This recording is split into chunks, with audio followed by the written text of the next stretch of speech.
Before I talk about accent lights, let me talk a little bit about gloves. We always want to make sure as designers that we protect ourselves and our luminaires. These are tools. This happens to be a halogen accent light, which means it's very hot. But even with LED, I tend to wear gloves just to ensure I'm not putting fingerprints on the luminaire or on the ceiling. There have been experiences where fingerprints are left on the ceiling of rich people's in their houses, and it's not a good thing for a lighting designer to walk away having left your fingerprints somewhere. So always remember, bring gloves, make sure you're protecting yourself, the luminaires, the environment. This is an accent light. Similar to its cousins, the downlight and the wall washer, most of this lies above the ceiling. There's a solid housing. I'm going to take out this trim so we can see more of what's inside.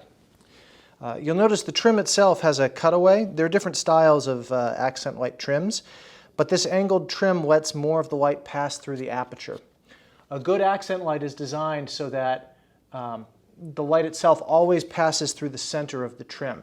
As you're tilting the accent light head inside of the housing, you're actually adjusting where that MR16 or LED is so that it always points straight through the hole. That way the accent light doesn't end up losing all the light inside of the housing. I'm going to put this down.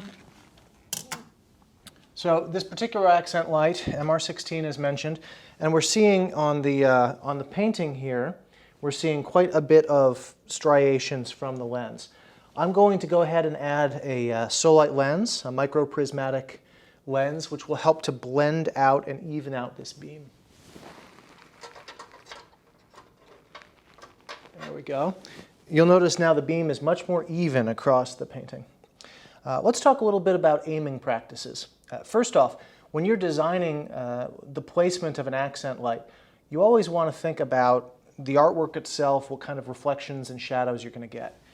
If I moved the accent light close to the wall and then pointed it down, I would classify this as a grazing application. The light is really skating down the surface of this glass frame.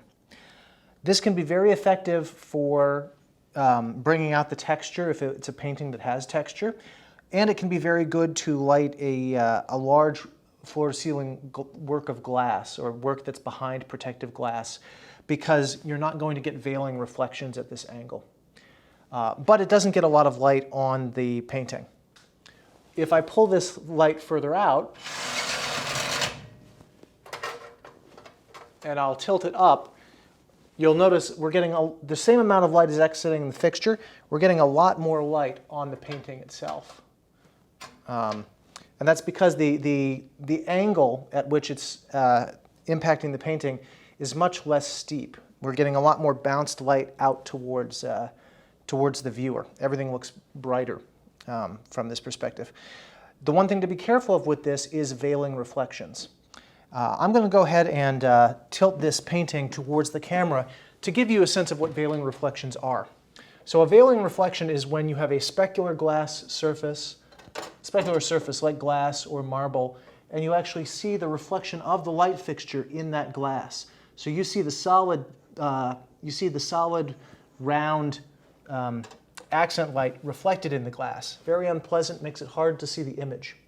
That can happen if the accent light is too far away and pointed too steeply at the artwork. That's also something you need to think about when you're doing designs in bathrooms with mirrors and other things that are very reflective. So the ideal rule of thumb for an accent light is really to set up a 30-degree aiming angle. At 30 degrees, you can often light the artwork well without having a lot of bounced veiling reflections into people's eyes. For example, I can view this painting without getting my shadow on it right up to about here, and no one is coming this close to the painting to get that level of detail. So that 30-degree aiming angle really helps ensure that we're not going to impact the painting with our shadows, things like that. Now that 30-degree aiming angle works only for wall-mounted art. If you've got a statue in the middle of the room or a piece of furniture that you're trying to highlight, you will really want to keep the aiming angle less steep. In a retail environment, for example, you might light up a mannequin with a 10-degree aiming angle. It'll still give some sculptural qualities to that mannequin without you throwing light and glare to people on the other side. Now, speaking of glare, I'm going to rotate and focus this a little bit more. Right now, I've taken out the trim, so we have very little cutoff angle. If I spin this towards the camera,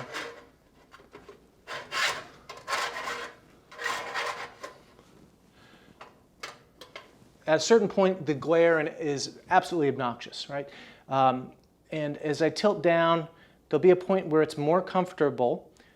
When I add in the trim as well, it'll get more comfortable still. We'll really start to have a better sense of cutoff. So the trim allows for more shielding of the source from viewers. One thing I like about this trim is I can spin the trim and actually rotate the aiming angle of the light. Now let's talk about focus on the painting itself. Right now, the light is aimed a little bit too low. The hot spot is where my shadow is, down here. And the tops of the frame look dark to me. Now, typically a lighting designer would not be up on the ladder. It's always best for us to be looking at the painting from the perspective of the owner or the gallery manager. Really, electricians up on the ladder let the designer observe the aiming from the perspective at which the art should be viewed. I'm mostly paying attention to these corners that still look a little bit dark, so I'm going to aim the light a little higher. I'm starting to get more of a hot spot up here. Let me go a little bit more.